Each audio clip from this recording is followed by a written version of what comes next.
वेगळा आहे. अजितराव आपल्यासोबत आहेत. अजितराव, खूप उशिराने तुमच्याकडे येतोय.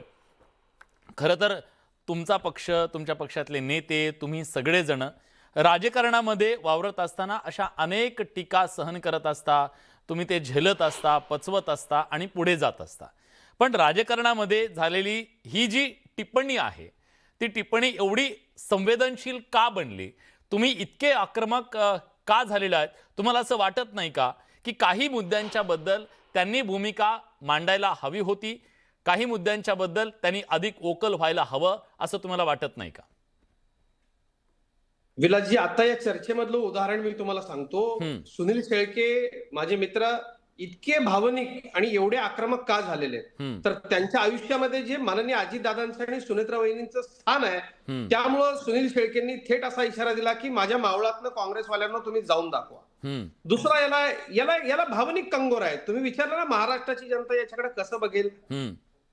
तुम्ही एका राजकारण्यावरती केलेली खालच्या पातळीवरची ही टीका नाहीये. तुम्ही अजितदादांच्या सहधर्मचरणीला ज्यांनी सगळं दुःख विसरून सगळ्यांना सावरण्यासाठी पुढे येण्याची भूमिका घेतली. मला माननीय विद्याताई चव्हाण आज आपलं खूप वाईट वाटतंय.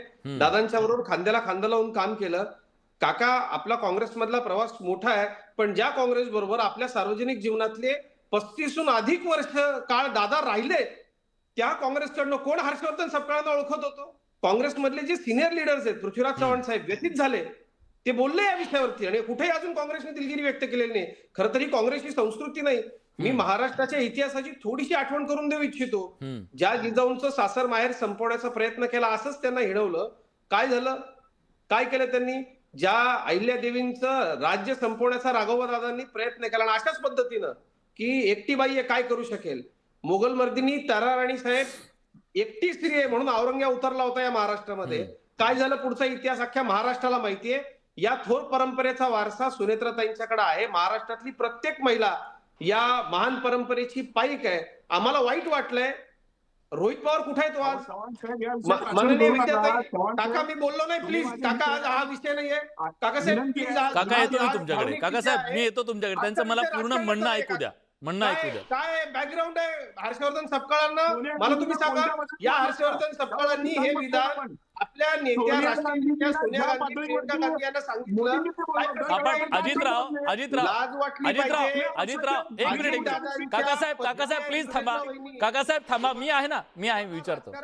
अजितराव, देशाच्या पंतप्रधान असलेल्या मनमोहन सिंग यांना मौन मोहन सिंग म्हटलं गेलं ना, ही खालच्या पातळीची टीका होती असं म्हणायचं तुम्हाला? महाराष्ट्राची काकासाहेब रोजच्या राजकीय काकासाहेब थांबा प्लीज. आणि याला एक आणखी वेगळा मला कंगोरा द्यायचा आहे. काय मला आणखी एक वेगळा कंगोरा द्यायचा आहे. आम्ही 50% महिला भगिनींना राजकारणामध्ये आरक्षण देण्याची गोष्ट करतो. अगदी सुरुवातीपासून आम्ही विचार केला पाहिजे. धनंजय मुंडेजी तिथे त्यांना उलट त्यांची साथ देण्याचा प्रयत्न करतोय. दुसरीकडे झालं काय? एक ट्विट आलं.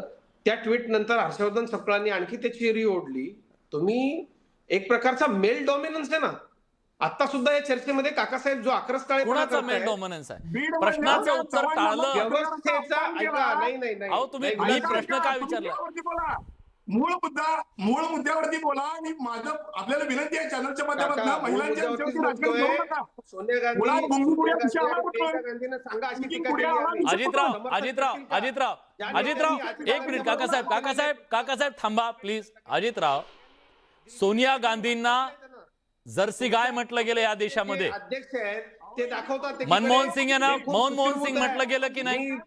या विचारानं वागतो, त्या विचारानं वागतो. हे विचार ते म्हटलं गेलं ते काय योग्य आहे असं म्हणत नाही मी. ते चुकीचंच आहे. पण राजकारणात अशा टीका झाल्या आणि मग तुम्ही तुमचं मत मला त्याच्याबद्दलचं जाणून घ्यायचंय. एक काकासाहेब यांना पहिल्यांच्या दिवसावरती राजकारण करायचं आहे. त्या गुन्हे प्रकरणांना आपली देखील होणार आहे. काय विचारणार मी ठीक आहे. काकासाहेब असं नाही होऊ शकत. अशी चर्चा नाही होऊ शकत. मी तुम्हाला पूर्ण वेळ देतो. मला माझ्या प्रश्नाचं त्यांच्याकडून उत्तर घेऊ द्या. त्यांचं उत्तर घेऊ द्या. महाराष्ट्र बघतोय. आमदार साहेब मी येतो तुमच्याकडे. फक्त मला एक प्रश्नाचं उत्तर घेऊ द्या. अजितराव, टू द पॉइंट बोलूया आपण. इधर उधर की बात नहीं. सोनिया गांधी यांच्यावर सुद्धा राजकारणात काय कशा पद्धतीची टीका झाली, मी पुन्हा पुन्हा ते शब्द उच्चारत नाही. मनमोहन सिंग यांच्याबद्दल झाली. राजकारणात ही राजकीय टीका होत असते आणि ती व्यक्तिगत टीका होऊ नये या मताचा मी आहे. मला वाटतं की ही धोरणात्मक टीका झाली पाहिजे. पण जेव्हा तुम्ही ती टीका करता तेव्हा ती राजकीय टीका असते, दुसऱ्यांनी तुमच्यावर केली तेव्हा ती वैयक्तिक टीका असते. हे काय? आपण जर मागचा इतिहास काढून बघितला, आमच्या नेत्यांनी कधीच अशा पद्धतीच्या टीका केल्या नाही. उलट गौरव करण्याचं काम आजही जे पदवी म्हणून काँग्रेसवाले मिरवतात, अटलजींच्या भाषणामधले असेल, माननीय पंतप्रधानांनी केलेलं कौतुक असेल, ते सांगतात की हो इथं आमचं कौतुक झालं. पण सोनिया गांधींवर नाही टीका केली, वहिनींचा हा अपमान महाराष्ट्राच्या राहुल गांधींवर टीका नाही केली, मनमोहन सिंग यांच्यावर टीका नाही केली. मग ती शरद पवारांनी पण केली. विचार त्यांना प्रश्न. अरे मग त्याला विचारतो ना, विदेशी मूळ नाही. घेऊन शरद पवार बाहेर पडले ना. तुम्ही नाही, त्याचं आमचं समर्थन तर- करता की नाही? आम्ही तुम्हाला सांगतो, हा. सुनेत्रा वहिनी परदेशात आलाय का, आम्ही त्यांचं परदेशी मूळ असल्यावरती टीका केली. आणि आमचा आजही जर्सी मुद्दा काय तोच आहे म्हणणार? ना. परदेशी स्त्रीच्या पासून हिलाची माझी विनंती आहे, झालेला सूरज मुलगा चव्हाण देशाच्या नाना हिताचं ज्या काम करू पद्धतीने शकत नाही, ही भूमिका आजही बरं आमची. ठीक आहे, ठीक आहे, एक मिनिट, काय एक वेगळी भूमिका? मिनिट. आमची आजही ठाम पण भूमिका आहे. अजितराव सुनेत्रा अजितराव वहिनी परदेशात आलाय. अजितराव यावर अधिक- अहो, तुम्हाला काही जर वाटलं जर पाहिजे. त्यांनी पहिला विषय कायदा संपला सुरू करा. पाहिजे. तुम्ही तुमची भावना व्यक्त कायदा केली, सुरू तुम्ही करा. शब्दाला आपल्याला शब्दानं आहे. उत्तर द्या. राजकीय टीका राजकीय टीकेने उत्तर द्या. तुम्ही तुमच्या कार्यालयामध्ये जाऊन दुसऱ्याच्या कार्यालयामध्ये जाऊन धुडगूस घालणं, कायदा सुरू बोला ना. हा. ही कुठली पद्धत आहे? आमदार साहेब हे कितपत योग्य आहे? त्यांच्या कार्यालयामध्ये जाऊन धुडगूस घालणं हे कितपत योग्य आहे? जर ही राजकीय टीका आहे तर राजकीय पद्धतीने उत्तर द्यायला नको का? आपण म्यूट आहात सर. येतोय आवाज? हो येतो येतो, बोला. मी माझं व्यक्तिगत मत या ठिकाणी मांडत असताना मगाशी जसं अजितरावांनी सांगितलं की एक स्वर्गीय दादांच्या नंतरनं सुनित्रा वहिनींवरती अचानक पडलेली जबाबदारी आहे. आणि महाराष्ट्रामध्ये असे कुठले कठीण प्रसंग आले तर प्रत्येक पक्षातले प्रमुख नेते मंडळी एकत्रितपणानं बसून अडचणीच्या काळात किंवा कठीण प्रसंगामध्ये मार्ग काढणं किंवा समंजसपणानं पुढे जाणं ही महाराष्ट्राची संस्कृती आहे. आणि आज सुनित्रा वहिनींवरती जी काही अचानकपणे जबाबदारी पडली त्यामध्ये तुम्ही जाणीवपूर्वक टार्गेट करणं किंवा एखाद्या महिला भगिनींना हिणवणं ही आपल्या महाराष्ट्राची संस्कृती नाही. आणि म्हणून मी कुलकर्णीजींना देखील सांगतो, आपण वयानं आणि अनुभवानं मोठे आहात, परंतु मगाशी विद्याताईने सांगितलं की आम्ही माफी मागितली, काँग्रेसने माफी मागितली, कुठल्याही प्रकारची माफी मागितली नाही. ज्या पद्धतीनं आज अहंकारिक भाषा काँग्रेसच्या नेत्यांच्या तोंडून येते हे असं वाटतं की जाणीवपूर्वक हे सातत्यानं या वक्तव्यावरती ते ठाम आहेत. आणि म्हणून आमच्या सर्वसामान्य कार्यकर्त्यांची भावना ही तीव्र आहे.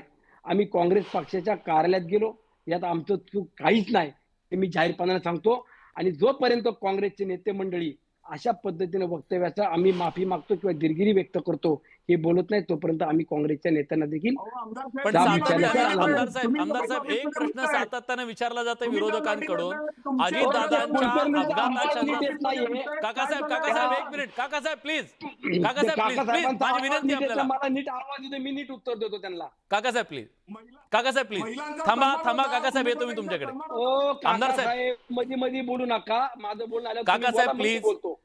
आमदार साहेब